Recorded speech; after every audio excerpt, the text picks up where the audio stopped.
Olá, amigos do Vestibulando. Tudo bem? Ainda estamos tratando da antiguidade clássica. Na aula passada, nós falamos do mundo grego. Na aula de hoje, vamos tratar do mundo romano. Para começar, preste atenção nestas imagens.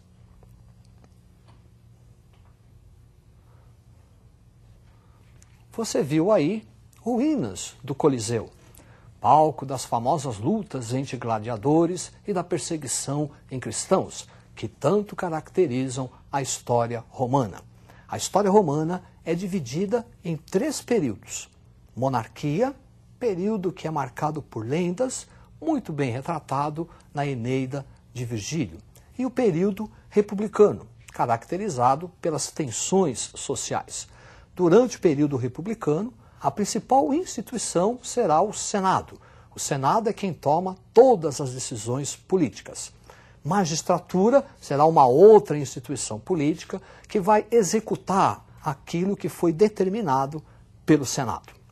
As tensões sociais do período republicano envolvem a luta entre patrícios, que tinham o monopólio do poder político, e os plebeus, grupo marginalizado.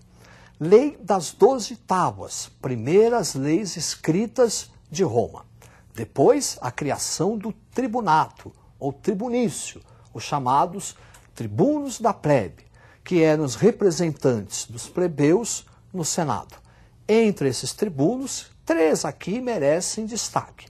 Primeiro, o Licínio, que foi responsável pela abolição da escravidão por dívidas. Depois, Canuleu, que fez uma lei autorizando o casamento entre as classes, patrícios e plebeus, igualdade civil. E, por fim, Hortêncio, que vai fazer a lei onde as decisões tomadas na Assembleia da Plebe tenham força de lei. É o famoso plebiscito. Para você não esquecer o que foi dito até agora, preste atenção no quadro.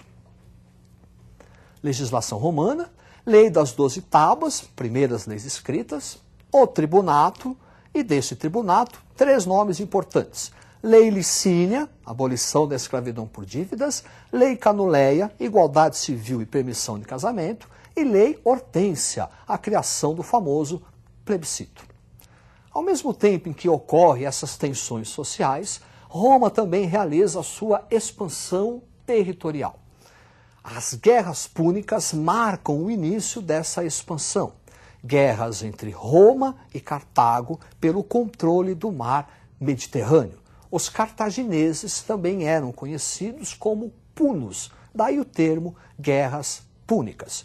No final, Roma vai conquistar toda a Itália, boa parte da Europa Ocidental, norte da África e o mundo helenístico. Para você visualizar o que estamos falando, preste atenção no mapa. Esta parte em destaque refere-se ao ponto máximo de expansão territorial do Império Romano. Perceba que o mar Mediterrâneo está bem no centro desta conquista. Esta expansão territorial vai trazer profundas transformações para a sociedade, política, economia e cultura romana. Por exemplo, o surgimento dos latifúndios, as grandes propriedades. A atividade romana torna-se mercantil.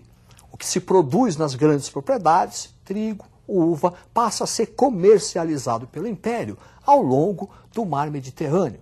Desenvolvimento do escravismo, quer dizer, após a expansão territorial, a principal força de trabalho será a escrava.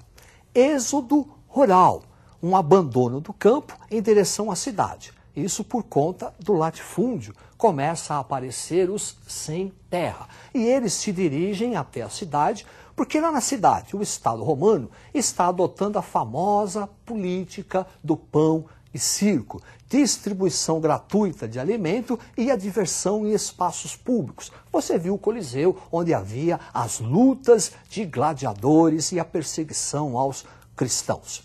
Também vão surgir os homens novos. É um novo grupo social que vai se dedicar à nova atividade econômica e também prestar serviços ao Estado, financiamento e, por fim, as guerras civis.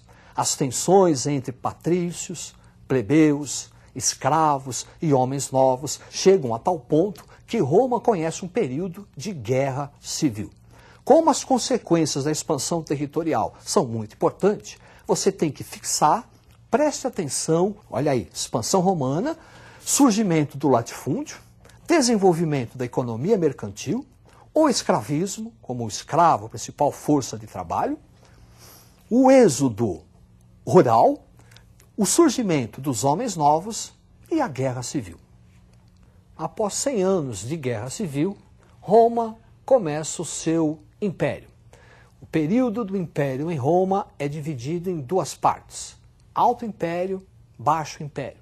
O Alto Império refere-se àquele apogeu, aquele momento glorioso de Roma. É a época dos gladiadores, da perseguição aos cristãos, é a época de ouro do Império Romano. Nessa época, destaque para Augusto e a introdução da chamada Pax Romana. É o momento onde aquela política de pão e circo conhece o seu auge.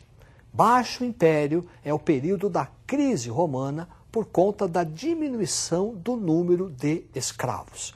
A partir do imperador Trajano, o exército romano não faz mais conquistas. O exército passa a defender, a proteger as fronteiras de Roma.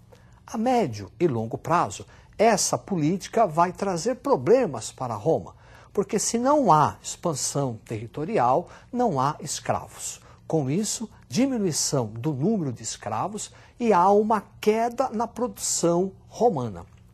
Para que o Estado romano possa manter a sua estrutura, possa manter a sua burocracia, há uma política fiscal, um aumento excessivo dos impostos.